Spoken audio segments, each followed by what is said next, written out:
Comment se fait-il que les chrétiens dans leur vie, l'Église dans son activité générale, connaissent si peu la puissance et la joie du Saint-Esprit? Ne serait-ce pas parce que la croix leur est si peu connue? Et je n'entends pas par là la croix du Christ en Golgotha, mais cette croix que tout enfant de Dieu doit expérimenter dans sa vie journalière. Cette croix qui a une puissance de séparation, de crucifiement. L'Église actuelle a le plus grand besoin d'entendre prêcher le crucifiement de la chair. Il est urgent que la croix de Christ reprenne une place prépondérante. C'est à l'Église de Christ qu'il revient de dresser la croix, de l'honorer et la prêcher, en la portant et en la vivant. Nulle part l'Évangile n'enseigne que l'homme naturel puisse être amené à accepter la croix. Au contraire, il démontre hardiment par la prédication même de la croix que le cœur de l'homme est naturellement l'ennemi de Dieu. Si les serviteurs du Maître essaient seulement de comprendre les pensées de Dieu concernant la croix, ils seront vite persuadés qu'elle est suffisante pour s'ouvrir un chemin dans les cœurs, et que Dieu seul peut, par une vie crucifiée, guider l'homme et lui révéler les mystères de la croix. La croix seule, la croix et sa puissance de séparation et de destruction acceptée dans la vie quotidienne. Voilà l'unique chemin jusqu'au trône de Dieu. Tout enfant de Dieu a l'Esprit de Dieu, vivant, demeurant en lui.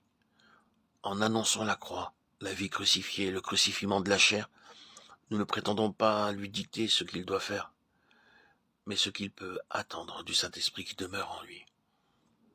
La croix est le plus grand de tous les mystères. Il renferme tous les autres, et il est au centre de tous les autres.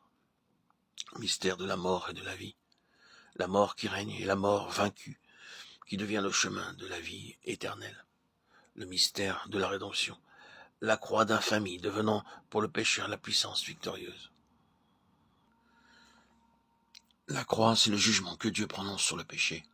La chair et le monde doivent être crucifiés, mis à mort.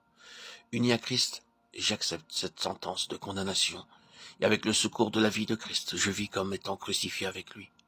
C'est parce que Christ a souffert la croix, que sa puissance pour sauver nous a été révélée. Cet esprit de sacrifice et cette puissance salvatrice étaient en lui, à l'état de disposition, de principe de vie. Et maintenant qu'il est retourné au ciel, c'est encore de façon identique que s'exerce sa puissance de salut. Un principe de vie, déposé en ses rachetés et qui devient agissant par eux. La croix et l'esprit sont tous deux la puissance de Dieu. Mais la croix est l'endroit secret où demeure cette puissance. C'est pourquoi elle est appelée faiblesse de Dieu et folie de Dieu. Car quel homme eût jamais songé à chercher la puissance dans la croix? Nous devons être rendus participants de tout ce que la croix et la mort de la croix impliquent. Notre vie manifeste si, oui ou non, nous sommes en communion avec la croix. Elle manifeste si nous faisons nos délices de partager avec le Christ ce même esprit de sacrifice, d'abnégation, qui le conduisirent au calvaire.